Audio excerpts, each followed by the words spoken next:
itu memang nggak masuk akal. Karena apa? Memang barang wujud kok langsung nggak ada, terus nggak ada yang membawa. Nah, disitulah saya tuh heran. Assalamualaikum warahmatullahi wabarakatuh. Selamat malam sahabat seluruh jagat dimanapun Anda berada. Pada kesempatan malam hari ini kembali bertemu dengan saya Faisal Abdullah atau sering disebut Faiz Jagat, akan membawakan sebuah kisah mistis, membawakan sebuah kisah cerita yang akan didampingi oleh narasumber utama kita, yaitu ada Ki Ageng Jagabaya. Kita sapa narasumber utama kita. Selamat malam Ki. Selamat malam Mas Faiz. Kembali kita bertemu kembali ya Ki. Ya. Nah, pada kesempatan malam hari ini kita berbincang dengan Ki Ageng Jagabaya yang tentunya akan menceritakan tentang kisah mistis yang dialami beliau. Kisah bermula yaitu di tahun 2003 saat Ki Ageng Jagabaya menelusuri petilasan yaitu dari Nimas Ayu Kanjeng Nyai Ratu Blorong, yaitu di sekitar Kabupaten Cilacap, sekitar Pantai Sodong. Tentunya untuk kisah selengkapnya, misteri selengkapnya akan dikupas tuntas oleh narasumber utama kita, ya, ada Ki Ageng Jagabaya selaku yang mengalami kisah mistis tersebut. Tentunya kami ingatkan untuk seluruh sahabat seluruh jagat semuanya, dimanapun Anda berada, jangan lupa support channel kami dengan cara subscribe dan aktifkan lonceng supaya tidak ketinggalan cerita-cerita menarik dari channel kami. Mengupas tuntas misteri di sekitar kita. Ini dia, seluruh jagat.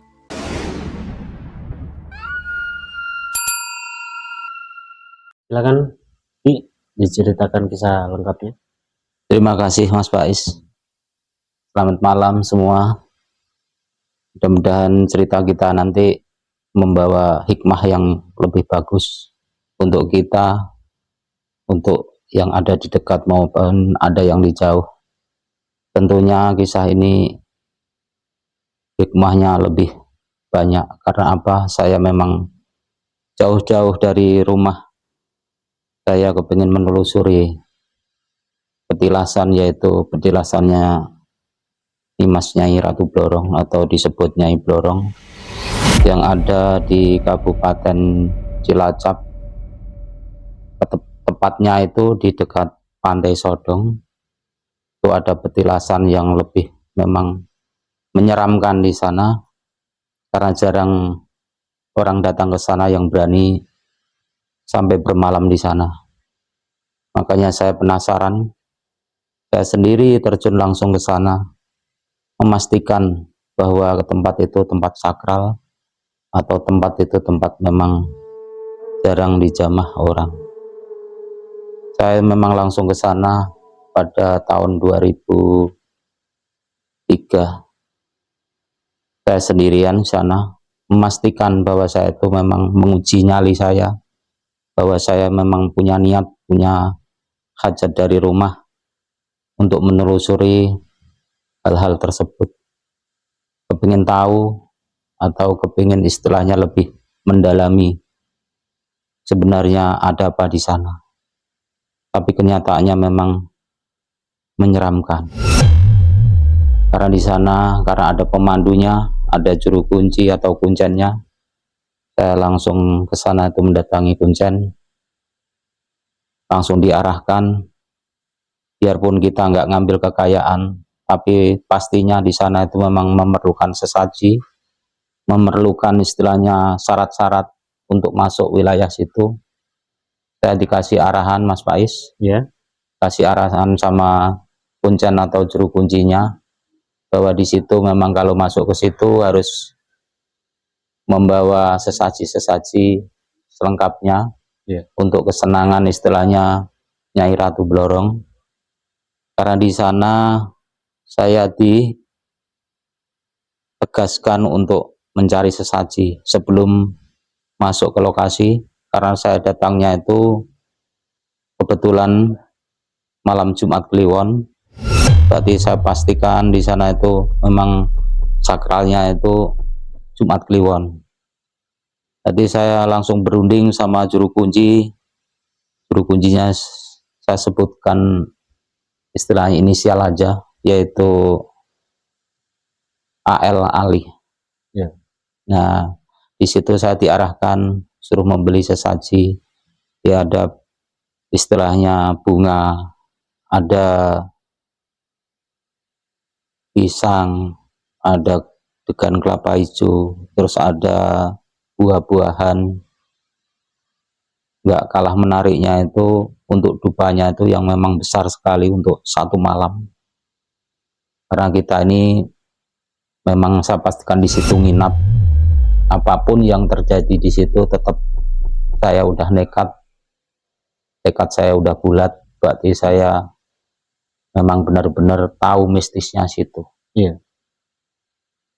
Langsung saya suruh belanjakan, pagi itu saya suruh belanjakan alat-alat yang mau tak siapkan bawa ke tempat itu, tempat petilasan Nyai Blorong itu. Jadi saya nyuruh juru kunci mengasih uang atau dana untuk secukupnya. Itu langsung dibelikan, semua udah dilengkapi semua. Berarti sekitar jam 9 malam langsung saya bergerak ke situ. Itu pun ada yang untuk khusus membawa sesaji, itu memang ada khusus dari pihak juru kunci. Ya. Sesaji itu ya ada istilahnya, kalau orang Jawa ya tebok, kalau orang-orang di sekitar kita sini ya seperti nampan besar itu tadi terbuat dari bambu itu loh. Berarti sesaji itu ada kumpul di situ lengkap semua, langsung diangkatkan sama perwakilan dari juru kunci. Berarti jam 9 malam langsung saya masuk ke situ. Itu ada perjanjian sama juru kunci, dia nggak berani menemani, nggak bisa menemani di situ, karena itu memang harus saya itu sendiri ditemani, tapi dari jauh sekitar 300 meter. Karena kenapa? Karena di situ memang rata-rata yang masuk ke situ banyak yang gagal, banyak yang istilahnya lari karena ketakutan. Makanya itu dia menunggu saya itu dari jauh, 300 meteran lah dari tempat yang saya buat ritual. Langsung saya dibukakan sama juru kunci di situ, langsung saya sendirian di situ, ditinggal, diawasi dari kejauhan sekitar 300 meter tadi. Langsung kita meditasi di situ. Langsung saya membakar dupa, membakar kemenyan di situ. Yang anehnya lagi itu di situ memang saya mulai masuk udah rasa merinding saya udah ada, merasa penasaran saya itu udah ada. Berarti langsung saya membakar dupa itu. Padahal dupa di situ itu kemenyan-kemenyan itu kan udah terbakar semua, Mas Faiz. Tapi kenyataan itu saya bakari lagi, kemenyan yang ada di istilahnya di tempat situ kebakar semua. Nah, kebakar semua itu. Padahal itu kan udah dibakar orang semua, bekasnya semua. Itu bisa hidup semua. Langsung apinya tinggi sekali. Saya udah kelihatan aneh ini, bilang saya. Tapi saya tetap tegar karena kita udah dari rumah, memang niatnya betul-betul apapun yang terjadi kita hadapi. Berarti langsung habis itu bakar dupa yang khusus untuk satu malam itu. Langsung saya bakar sesaji, langsung di dekat saya langsung meditasi di situ, ritual di situ, membaca mantra, membaca doa. Karena saya di situ tujuannya minta keselamatan. Terus sebenarnya ada apa di sini? Kok nggak ada yang berani ke situ kalau udah larut malam. Waktu itu langsung saya meditasi di situ, hal-hal gaib itu udah memang nyata. Udah nyata. Karena apa? Di situ itu pertama itu ada suara-suara istilahnya yang memang di luar nalar. Karena apa? Pertama kali itu suara segala hewan tuh bunyi. Pokoknya yang dari kambing ada, suara ayam ada, suara hewan lainnya itu pada bunyi semua. Saya cuma dengar terus sambil berdoa terus kita. Habis itu jauh dari jangkauan ini laut, gelombang laut itu kelihatannya dekat sekali sama saya. Kayak seakan-akan tuh mendekati wilayah yang saya tempati itu tuh padahal jauh. Di posisi laut dari tempat petilasan itu Jauh. ya. Karena itu petilasan itu kan di tengah-tengah perladangan masyarakat. Berarti itu suara-suara itu habis hilang, muncul lagi. Ada suara-suara lagi, yaitu suara gamelan. Gamelan tuh nyaring sekali. Kelihatannya itu di telinga saya itu, betul-betul di telinga saya. Gamelan itu. Bunyinya ya jauh, ya dekat, ya jauh, ya dekat itu. Itu kenyataannya seperti itu. Itu dari tempat petilasan sama pemukiman itu jauh apa dekat? Jauh. Karena itu pemukiman itu ya sekitar berapa kilo ya? Ada kalau 3 kiloan. Kalau nggak 2 kilo, 3 kilo. Berarti kan nggak mungkin kalau ada orang hajatan atau apa kan nggak mungkin kedengar sampai situ ya? Nggak mungkin. Sedangkan itu saya tuh masuk jam 9. Jam 9 itu kok ada suara kambing, suara segala hewan bunyi semua. Itu anehnya di situ. Itu nyata, real itu nyata. Itu. Habis itu suara deburan ombak itu mendekati saya. Habis itu lagi itu masalah gamelan itu. Bunyi gamelan itu di telinga saya. Gitu. Tapi apapun yang terjadi tetap kita bertahan. Karena saya di situ membayar sama juru kunci itu. Untuk saya suruh nunggu. Saya nggak mungkin istilahnya bebani orang. Istilahnya memang semalam tak ajak, saya suruh nunggu saya ya memang saya memang ada kontribusi sama dia gitu, sudah sepakatan. Habis itu langsung ada getaran di tanah itu, kayaknya itu ya tanah itu menggelombang. Saya tuh di atasnya itu kayaknya itu nggak bisa duduk. Berarti itu langsung kayak miring ke kanan, miring ke kiri, ke depan, ke belakang. Tapi saya tetap bertahan.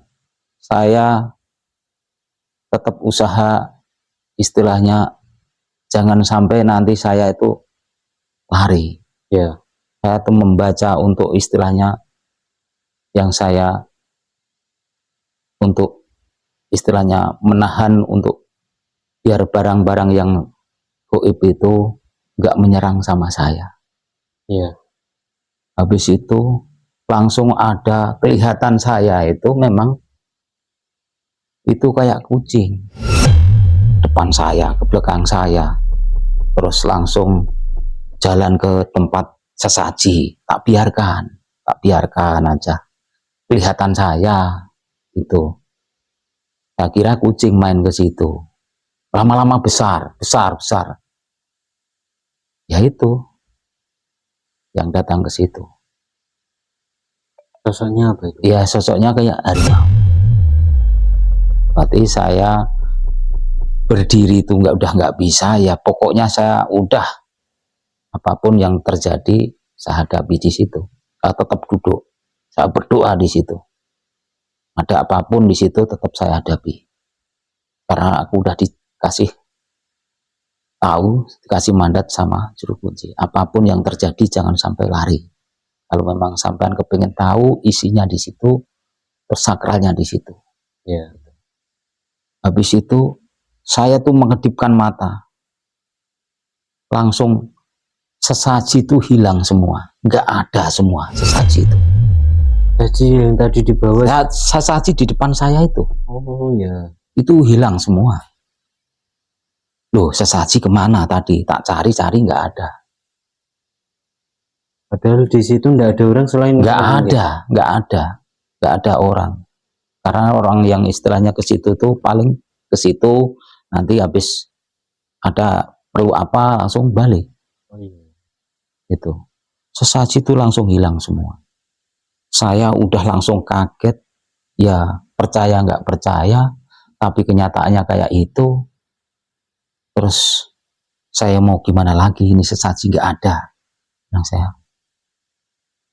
saya udah kepalang basah, ya udah saya tekad sampai istilahnya tengah malam, sampai jam 1, sampai subuh, Ya. itu tetap saya bertahan.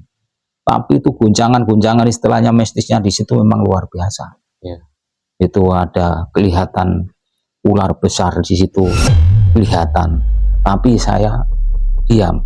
Kadang di samping saya, ada yang di depan saya. Tapi tak biarkan. Saya tetap tegar di situ. Tetap istilahnya komitmen di situ. Jangan sampai aku meninggalkan tempat ini. Karena udah ada nasihat dari juru kunci atau kuncen tadi. Jadi tadi juru kunci itu sebelum Ki Ageng masuk ke tempat petilasan itu dikasih pesan berarti. Kasih pesan sama saya. Makanya dia tak suruh jaga, takutnya saya nggak tahan lari. Ya. Bahkan ada apa-apa di situ pingsan atau gimana. Karena memang tempat itu tempat memang benar-benar sakral. Ya. Itu. Maka dari itu sampai istilahnya jam 1 malam sampai jam 2 itu tambah istilahnya godaan itu tambah lagi. Ada suara angin kayak besar sekali. Angin itu besar sekali. Ya. Tapi habis itu hilang. Nanti ganti lagi. Bermacam-macam pokoknya godaan di situ. Yang saya pikir sahiran itu sampai pagi itu pun sesaji nggak ada. Yang bawa siapa? Saya juga nggak tahu. Padahal nggak ada yang orang di situ, nggak ada yang berani situ, nggak ada yang orang masuk ke situ. Selain saya. Juru kunci nunggu di luar jarak 300 meter. Oh iya, Ki. Untuk tempat petilasannya sendiri itu bermacam seperti bangunan apa cuman gimana, Ki? Di situ nggak ada bangunan. Di situ ya pohon-pohon aja. Oh. Cuman pohon-pohon namanya petilasan. Ya. Ya nggak ada istilahnya kayak makam itu nggak ada. Namanya petilasan. Ya cuman pohon-pohon rindang. Ya. Nah di situ. Habis itu mungkin jam 1 malam. Jam 1 malam tuh kayaknya tuh mata udah nggak tahan saya. Ya. Nggak tahan. Karena apa? Kayak saya itu mengantuk gitu. Tapi di situ kelihatannya istananya megah sekali, luar biasa istana itu. Itu ada istilahnya dayang-dayangnya, ada panglimanya yang membawa alat-alat tajam seperti tombak, seperti lain-lainnya, Ya. pakai tameng. Ya zaman kerajaan dulu kan, seperti kerajaan-kerajaan dulu itu. Itu lap sebentar aja, itu kelihatan semua di situ. Itu tapi berupa sosok manusia apa? Udah manusia tapi manusia istilahnya besar-besar, tinggi-tinggi. Tinggi-tinggi, besar-besar, pakaiannya ya pakaian kerajaan. Pokoknya yang panglimanya itu yang bawa tombak, bawa ini apa itu di sini ada. Kalau orang kerajaan dulu kan di sini ada, terus depan sini, terus ada kuluknya. Ya. Itu kayaknya panglimanya. Saya ditanya, ngapain ke sini? Bilangnya. Ya saya ya diam aja. Saya nggak berani jawab karena mau jawab tuh rasanya nggak bisa. Rasanya itu mau menjawab itu kelihatan orangnya, ucapannya udah menggetarkan orang yang dihadapi. Saya tuh nggak bisa apa-apa. Lain kali jangan istilahnya kesini lagi. Kalau memang nggak ada keperluan yang lebih penting. Ya. Kalau cuman kepingin tahu aja, ngomongnya seperti itu. Saya nggak bisa jawab. Terus dayang-dayangnya memang cantik-cantik semua. nggak ada dayang-dayangnya yang istilahnya. Nah itulah yang saya alami, itu memang perjalanan saya yang istilahnya sampai saya kepingin tahu istilahnya seberapa mistisnya di sana itu yang lebih memang benar-benar mengherankan. Itu memang masalah sesaji. Ya. Itu memang nggak masuk akal. Karena apa? Memang barang wujud kok langsung nggak ada, terus nggak ada yang membawa. Ya. Nah disitulah saya tuh heran. Memang saya di situ niatnya, tujuan saya itu minta keselamatan, minta keberkahan dari situ. Apapun yang di tempat-tempat seperti itu, orang-orang bilangnya mengambil pesugihan, ngambil apa, kita ini di situ memang nggak niat ngambil ke situ. Niatnya saya itu memang istilahnya kepingin tahu, terus langsung minta keselamatan. Ya. Itu tujuan saya. Karena apa? Karena orang yang istilahnya mengambil kekayaan pun nggak ada yang berani di situ. Paling ambil kekayaan di situ ya langsung pulang. Ya. Habis sampai ritual berarti. Pulang. Itu berarti posisi petilasan itu bisa buat ambil pesugihan juga itu. Bisa banyak yang ke situ. Tapi rata-rata malam, misalnya malam, banyak malam orang-orang ke situ tuh. Bilang Juru Kunci itu malam, karena biar nggak ketahuan masyarakat. Oh iya. Berarti ke situ malam langsung nanti balik. Sudah. Itu apa tujuannya nanti? Misalnya dia Jumat Kliwon, ya Jumat Kliwon lagi ke situ. Ya. Itu nanti kan ada jawaban. Itu.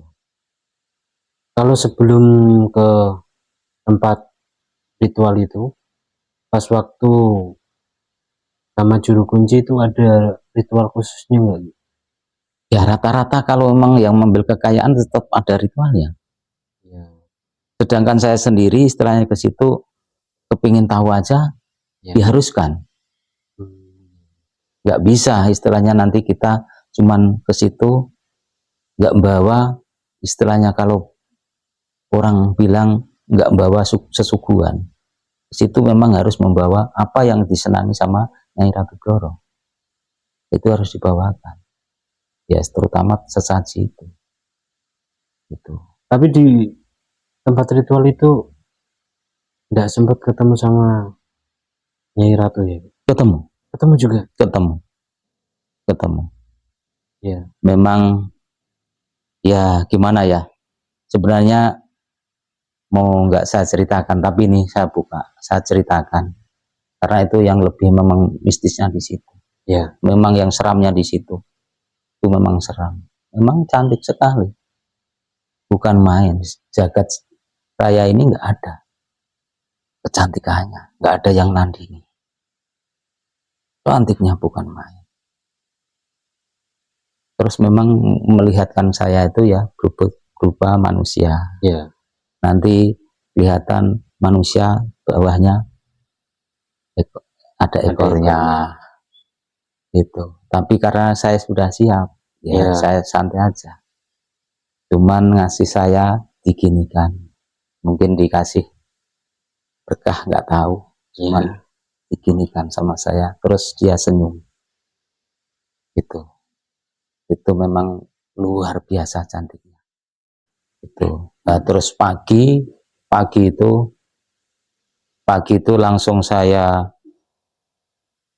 tak bersihkan di situ, tak bersihkan tempatnya itu, langsung ada bunyi di atas pepohonan itu, langsung kayak gimana lah, itu langsung turun. Itu tahu-taunya ya itu ular turun warnanya biru, turun dari atas pohon, langsung turun. Itu anehnya di situ, turun ke tanah itu langsung masuk ke tanah, padahal itu nggak ada lubangnya, langsung hilang. Berarti langsung ke tanah ini nggak ada lubang, tapi kok langsung hilang. Langsung hilangnya itu yang kepalanya duluan ya, langsung seolah-olah tembus ya? Tembus. itu aneh tapi nyata. Nah itu berarti langsung turun, itu berarti itu kayak seakan-akan ada lubang tapi nggak ada lubang. Iya. Langsung masuk ke tanah tuh langsung hilang. Nah itulah yang kita alami perjalanan saya di tempat petilasan Nyai Blorong. Mudah-mudahan teman-teman kita dengan cerita saya atau perjalanan saya untuk ke Cilacap, untuk istilahnya bisa menambah wawasan teman-teman, ada yang di jauh atau yang dekat, mudah-mudahan bisa semua diambil hikmahnya, dan kita bisa bertemu lagi nanti, Ya, Mas ya, Faiz. amin. Amin. Mungkin gitu aja penyampaian saya, mungkin ada penyampaian dari Mas Faiz. Kita akhiri, akhirul kalam, wassalamualaikum warahmatullahi wabarakatuh. Waalaikumsalam. Oke, untuk sahabat seluruh jagat semuanya, tentunya itulah kisah mistis atau seputar explore yang dialami oleh Ki Ageng Jagabaya. Tentunya dalam kisah tersebut adalah kisah nyata atau real yang dialami oleh Ki Ageng. Tidak ada rekayasa ataupun kata-kata yang dilebih-lebihkan. Semua itu dari real pengalaman. Dan saya Faiz Jagat mengucapkan terima kasih dan sampai berjumpa di cerita selanjutnya. Kami ucapkan wassalamualaikum warahmatullahi wabarakatuh.